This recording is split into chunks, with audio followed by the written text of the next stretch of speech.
एक पिता की एक गलती उसके बेटे की पूरी जिंदगी बदल गई। लेकिन फिर जो हुआ वो आपको सोचने पर मजबूर कर देगा। उत्तर प्रदेश के एक छोटे से गांव रामपुर में रहने वाला रामलाल एक साधारण किसान था, जिसकी जिंदगी संघर्षों से भरी हुई थी। सुबह सूरज निकलने से पहले ही वह खेतों में काम करने निकल जाता और रात को थका हारा घर लौटता। लेकिन उसकी मेहनत के बावजूद घर की हालत कभी ठीक नहीं हो पाती थी। कभी बारिश समय पर नहीं होती तो कभी फसल खराब हो जाती और कई बार तो घर में 2 वक्त की रोटी के लिए भी सोचना पड़ता था। उसकी पत्नी सीता अक्सर चिंता में डूबी रहती और एक दिन उसने कहा कि अब हालात बहुत मुश्किल हो गए हैं, कुछ और काम भी करना चाहिए। लेकिन रामलाल के पास कोई दूसरा रास्ता नहीं था। वह बस अपनी किस्मत को कोसता और चुपचाप मेहनत करता रहता।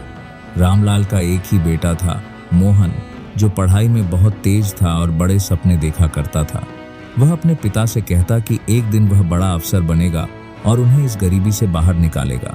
यह सुनकर रामलाल की आंखों में उम्मीद की चमक आ जाती, लेकिन दिल के किसी कोने में डर भी रहता कि कहीं वह अपने बेटे का सपना पूरा न कर पाए। इसी बीच एक दिन गांव में एक आदमी आया जो नई मशीन के बारे में बता रहा था।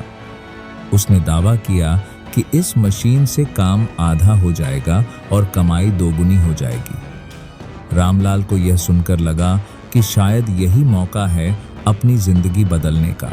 पैसे की कमी होने के बावजूद उसने साहूकार से कर्ज लेकर वह मशीन खरीद ली। उसकी पत्नी सीता ने उसे बहुत समझाया कि इतना बड़ा जोखिम मत लो, लेकिन रामलाल ने उसकी एक ना सुनी। शुरू में सब कुछ ठीक चल रहा था और उसे लगने लगा कि अब उसकी किस्मत बदलने वाली है। लेकिन एक दिन ऐसा हुआ जिसने उसकी पूरी दुनिया हिला दी।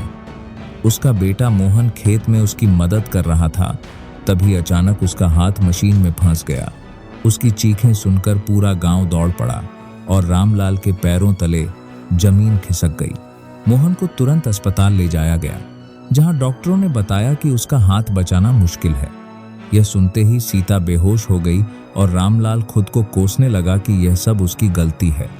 कुछ ही समय में मोहन का एक हाथ काटना पड़ा। इस घटना के बाद घर का माहौल पूरी तरह बदल गया। मोहन, जो कभी हंसता खेलता था, अब चुप रहने लगा और उसका सपना जैसे अधूरा रह गया। गांव वाले भी तरह तरह की बातें करने लगे और रामलाल अंदर ही अंदर टूटता जा रहा था। लेकिन एक दिन मोहन ने अपने पिता से कहा कि वह हार नहीं मानेगा। उसने एक हाथ से लिखना सीखना शुरू किया और धीरे धीरे फिर से पढ़ाई में लग गया। लोगों ने उसका मजाक उड़ाया, लेकिन उसने किसी की परवाह नहीं की। दिन रात मेहनत करता रहा और अपने सपने को जिंदा रखा। उसकी मेहनत रंग लाई और कुछ सालों बाद उसने सरकारी परीक्षा पास कर ली। वह अफसर बन गया और पूरे गांव के लिए एक मिसाल बन गया। रामलाल की आंखों में खुशी के आंसू थे। उसे अपनी गलती का एहसास था, लेकिन उसे अपने बेटे पर गर्व भी था कि उसने इतनी बड़ी मुश्किल के बाद भी हार नहीं मानी। मोहन ने अपने पिता से कहा कि गलती इंसान से होती है, लेकिन हार मान लेना सबसे बड़ी गलती होती है। यह कहानी हमें सिखाती है कि जीवन में चाहे कितनी भी बड़ी समस्या क्यों ना आ जाए, अगर हमारे अंदर हिम्मत और विश्वास है तो हम हर मुश्किल को पार कर सकते हैं। अगर आपको हमारी ये कहानी पसंद आई हो और आप ऐसे ही इमोशनल, प्रेम, मोटिवेशनल, हॉरर और भक्ति से जुड़ी दिल छू लेने वाली कहानियां सुनना पसंद करते हैं, तो हमारे चैनल महाराजा अनुभव को जरूर सपोर्ट करें। वीडियो को लाइक करें ताकि हमें पता चले कि आपको ऐसी कहानियां पसंद आ रही हैं। चैनल को सब्सक्राइब करें और बेल आइकन दबाना न भूलें ताकि हर नई कहानी आप तक सबसे पहले पहुंचे। और हाँ, कमेंट करके जरूर बताएं कि आपको ये कहानी कैसी लगी।